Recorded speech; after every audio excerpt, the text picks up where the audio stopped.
Nose surgery, or rhinoplasty, is one of the most common plastic surgery procedures.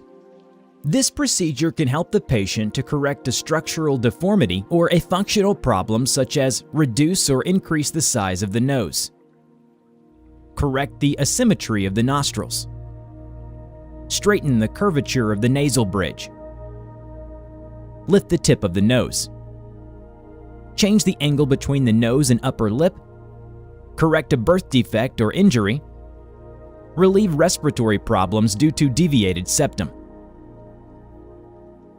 People who wish to have this surgery must be over 15 years of age, since this procedure can only be performed after the nose has reached its full development. It is not advisable for pregnant or lactating women, nor for people with coagulation and cardiovascular problems. The surgical procedure can last from 2 to 4 hours approximately. For a correct evaluation of the patient, the nose will be photographed previous to the surgery in 8 different angles, and the appearance the nose will have after surgery will be shown in 3D. Before the open rhinoplasty, the surgeon will clean the area with an antiseptic solution to eliminate bacteria and prevent an infection of the surgical wound. After this, the anesthetic, which can be local or general, will be administered. If local anesthesia is chosen, the patient will be given a sedative by means of an injection into the nasal tissues, which will numb the nose and the surrounding areas. Here, the patient will remain awake but drowsy, with the help of a medicine that will be administered through an IV. If general anesthesia is chosen, it will be administered to the patient through an IV or via inhalation through the use of gases or vapors through a mask or breathing tube.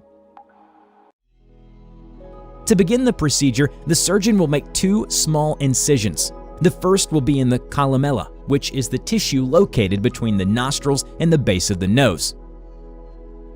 Here, with the help of a surgical retractor that serves to separate edges such as tissue, the specialist will access the inside of the nose to then make a second incision that will extend from the columella to the interior of each nostril.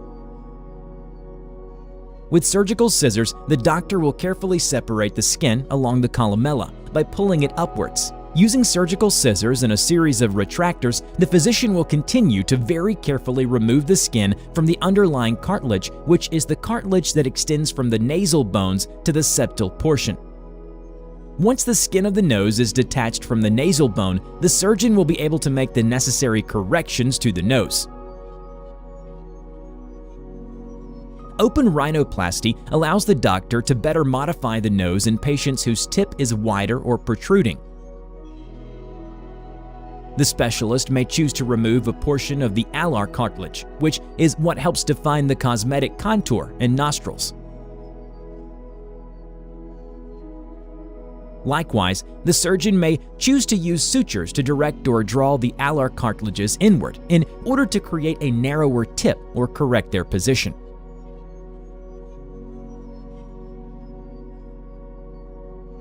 One of the main objectives of rhinoplasty is to remove the dorsal hump, which is normally made up of cartilage and some bone that alters facial harmony. To remove it, the surgeon can opt for the use of an osteotome, which is a similar device to a chisel used to cut bone. Once the doctor has cut away the desired parts of the cartilage and bone, he can use a delicate surgical rasp to gently tap the protuberances of the nasal bones until they are fractured and displaced upward, thus giving the appearance of a more cosmetic nose. On the other hand, the tip of the nose is normally the element that dictates the goal, and for this reason the back is adjusted to the dimensions of the tip.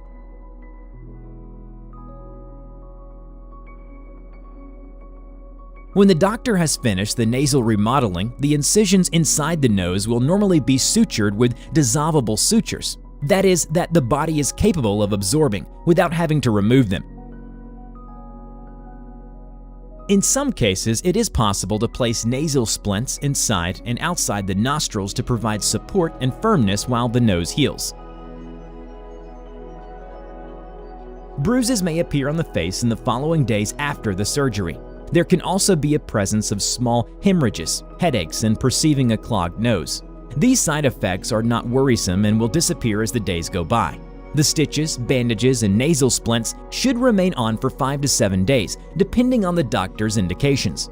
As the days go by, the inflammation of the nose will decrease, and after 30 days, it will look more uniform aesthetically. However, it is possible that the final results of rhinoplasty will be reflected up to a year after the procedure.